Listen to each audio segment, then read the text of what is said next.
Chris, ano po ba itong Pottery Studio and Arts? Pottery Studio and Arts, ito po yung pottery na nag-o-offer ng mga pottery workshop classes. Also, nagsisell din kami ng mga merchandise item na which yung mga proceed nito goes to our supporting shelter, which is the House of Pause that I built. Sa inyo rin. Yes, no. I started the shelter way back in 2021. Yes, but I started rescuing since 2016. Oo, mga ilan na yan? Ilan ng aso at pusa yan? Right now, medyo nag-slow down kami sa pag-rescue. But kami, may mga na-adopt na. So, nag-reach ako before ng mga 300 plus cats. Siguro overall yung mga na-rescue ko. But ang nasa shelter natin ngayon is at least 40 cats and mga 15 dogs. Actually, pangarap ko yan, magkaroon ng animal shelter.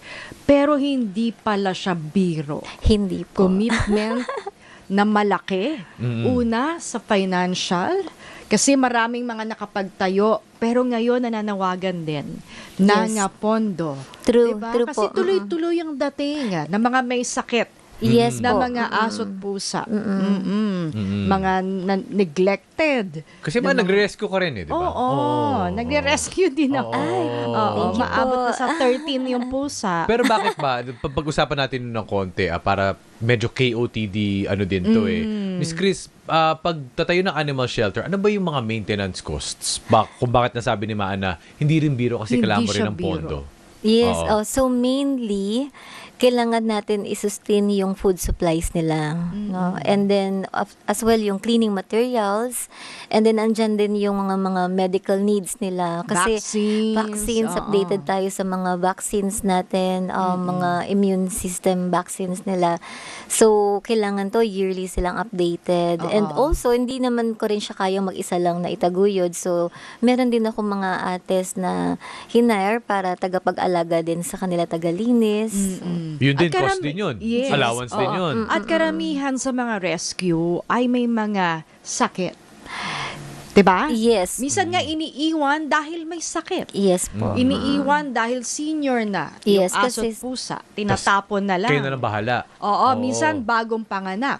Diba? True po Siyempre, yan. kailangan mo rin ng, dahil matagal na na-expose sa labas, may mga sakit yung kuting, na ipapa-vet mo yon. Ang mahal Mahal ng din. vet. Parang tao na rin.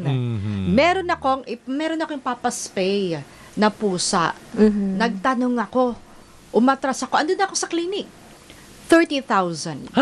Po, may Sabi ko, Oo. ay, Teka lang. tao na yan. Oo. Wait lang po, isa na pong nakapagpaanak ka na ng tao niyan. Correct. Di ba? Correct. oo. Pero may mga mababait tayo, mga animal shelter, ang POS, di ba? Apo, nagbibigay po sila ng mas libre. mura Oo, or libre. mura, hindi man libre, murang Low pagpapaneuter cost po. at spay. Ganon. So, Ayan. medyo sikat itong na to. Ah. Yes po. So opo. Chris, itong Pottery Studio and Arts, kung bakit ito itinayo at ano rin yung nga pala ma-expect? pottery? Oo. Ano rin ma-expect ng mga, kumbaga, goers dito? Marami rin may gustong gumawa ng Pots pottery. experience po. Opo. Oo. So, yung history, bakit ako napunta sa pottery, is because nung pandemic, nagsara yung business ko during lockdown. So, wala akong pumapasok na income and marami akong alaga at that time. Mas dumami kasi marami na neglect ng mga pets at that time. So, pick up ako ng pick up, isolate ako ng Sana, isolate no? kasi tama po yung sinabi ni ma'am na pagka nag-pick up ka ng bagong rescue, kailangan mo silang i-isolate kasi expose sila sa mga bacteria, sa mga sakit. Then kapag nagkahawa-hawa, doon yung mahirap mag-treatment. Yung very costly yung magpagamot. So, habang nagpapahinga ako nung yung business, nag-iisip ako ng alternative business din kung ano yung pwede kong gawin. And then, tinake advantage ko yung time na may free time ako. Nag-aral ako ng pottery at that time. And then, sabi ko, clear naman yung aking goal at that time that pag natuto ko sa pottery, gusto kong mag-create ng mga craft. And then I want to sell it, and then yung mga proceed nun, it will goes to my supporting shelter. Kasi nakita ko din sa finances ko yung flow kung paano mag-sustain ng isang shelter. It's very costly. Magpagamot ka lang ng isa, Talagang, Nako, oo. oo. Mm. Para Tapos, kami anak. Nasa Antipolo pa kami, so Oo. hindi kami accessible sa mga vet clinic and hospital. Sa Karel, bilang Instructor. pottery instructor, marami ba ngayon ang gusto mag-pottery? Actually, oo. Simula nung umusbong din yung marketing namin nitong nakarang April lang kasi may mga ongoing promos din kami. Mas lalo silang dumadami rin, Miss Chris. So, it's nice. Enjoy bang gumawa? Parang ang hirap-hirap. no. Naalala ko dyan yung pelikulang Ghost. Yes. Diba? Laging ganyan, icon na yan. Ah. Na si Demi Moore Yes. at Patrick Swayze Oh. ay gumagawa ng pot. Parang ang Correct. hirap-hirap niyan. Yes. So nakakabuo talagang isang umattend ng Yes. ilang oras lang. Yeah, all of 3 hours minimum 3 yung workshop hours. namin. So, So, all of our workshops naman are beginner-friendly and is guided by our pottery instructors. Hindi lang din po ako. May mga iba pa po tayong instructors sa studio.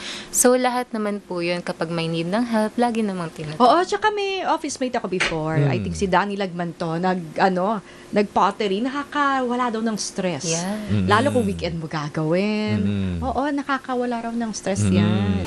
Tama ba? Ano yung experience ng isang goer pag sabihin natin magpa-pottery lesson siya? Oo nga. Paano? More or less, may price range ba kayo? Oo, may price range. So, actually... yung basic lang. Okay. So, ngayon, malaki yung... Ito yung talaga, sikat ngayon sa studio namin, which is yung create your own pet mug sa hand building workshop namin.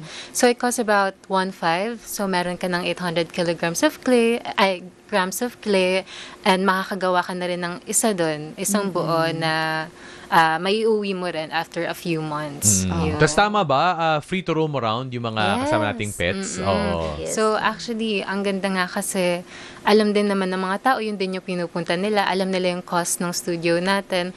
So, so may mga binibigay rin sila for the studio, for our animals, mga donations. So, makakamingle nila yun. Oo.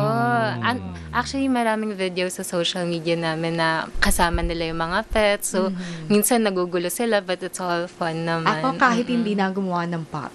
Yun din yung Iba kasi, nasasabi diba, mga nila. cat restos naman, coffee Yes, shop, diba, yes cat po. cafe, yung mga ganun naman na ginagawa. Sa abroad, diba, maraming mga ganyan. Yes, especially May sa capybara Japan. pa nga. Oo. Na cafe, diba, mga ganun.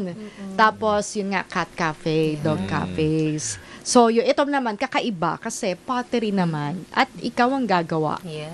At may produce ka din. So usually yung mga nagsa-sign up sa atin, first thing talaga na kino-concern nila if they will be able to play muna with the pets or pwede bang nandyan lang sila while they were working. Hindi ba sila nakikigulo? Mhm. Buo Oo. na yung pot ko eh. Oo. Hindi naman nila kasi what they want usually yung pause ng mga pinapatatak doon sa mga clays Baka nila. mas magaling pa ang gumawa ng pot yung mga yun. So, kwento mo po at least para mapag-usapan natin. Mag-show and tell tayo ng konti. Yung mga sample ito, po ninyong gawa. we also offer Ang yung ganda mga niyan. sip and paint. So, meron na tayong mga ready bisque na. So, pwede rin silang dumalaw doon if they want to paint lang. Maiuwi rin nila. Mas madali na yung process niya. Pero syempre, iba pa rin yung sila yung humuhulma mismo doon sa kanilang mga kamay o yung mga creative minds nila yung talagang Oo. start. Sa akin, ano yan? Avant-garde yan. Or surreal. Kasi walang matinong... Oo. Yan ba ay natutuyo agad pagkagawa ko or May kailangan process- kong balikan? May process po kasi tayo dahil hindi natin siya talaga ini-air dry agad-agad kasi chances are madali siyang mag-crack, no? So we want to make it na at least makuha nila na maging functional yung pieces na gagawin nila. So we follow the process of drying and then that's why So, talagang hindi few mauwi months, agad? Hindi. Yun ang alam ko hindi agad na iuuwi. Yes po. Pero pwede nyo ipadala. Yeah.